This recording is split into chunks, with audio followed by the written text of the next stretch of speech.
The sentence should not now be pronounced. I'll ask that you stand for sentence, please. Mr. It is the sentence of the court that your custody be committed to the Department of Corrections for confinement in the state prisons without possibility of parole for the remainder of your life. You may be seated.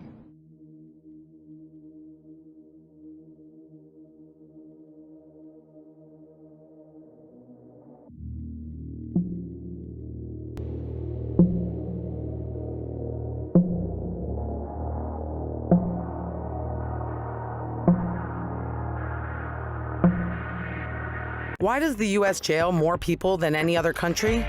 One reason? Mandatory minimums. These were introduced in the 1980s and apply to low-level crimes. Mandatory minimums mean convicted people have to serve a minimum sentence, whether or not a judge thinks they deserve it.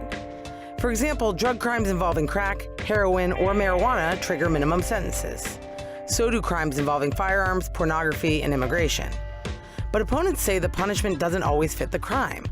Take the story of Kemba Smith, an unemployed woman who moved in with her drug dealer boyfriend. After he was murdered, she was charged with conspiracy to traffic all the drugs he left behind. Mandatory minimum sentence, 24 years. In another case, John Horner, a 46-year-old fast food worker with prescription painkillers, met a friend who wanted some of his pills. The friend turned out to be an undercover agent. Conviction for drug trafficking, 25-year minimum. At 25, Timothy Tyler got caught selling LSD with his dad. Because he had been caught selling twice before, the mandatory sentence, life. Since mandatory minimums were imposed, there's been a 500% increase in the incarcerated population, at a cost of $80 billion to run the prison system.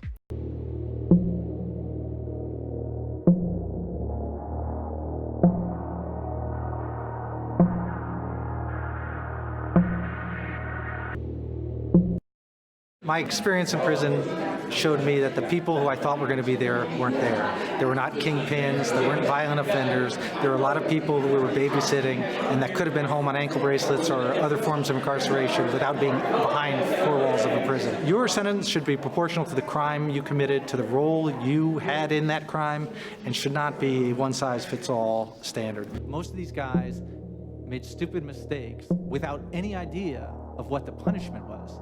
They just didn't think they were going to get caught. So you can make the severity off the charts. You can do life sentence for jaywalking. It's not going to stop it.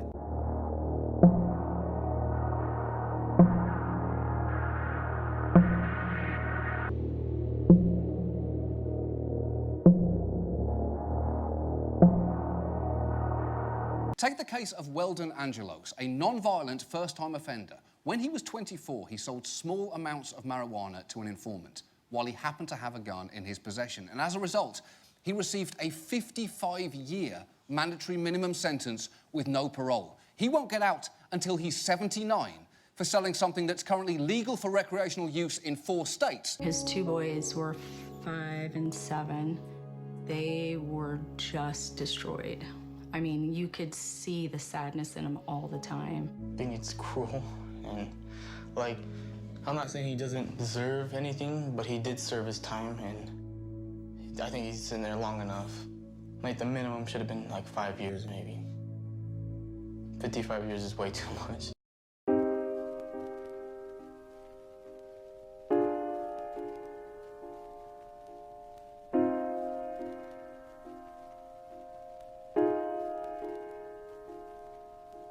If he had been an aircraft hijacker, he would have gotten 24 years in prison.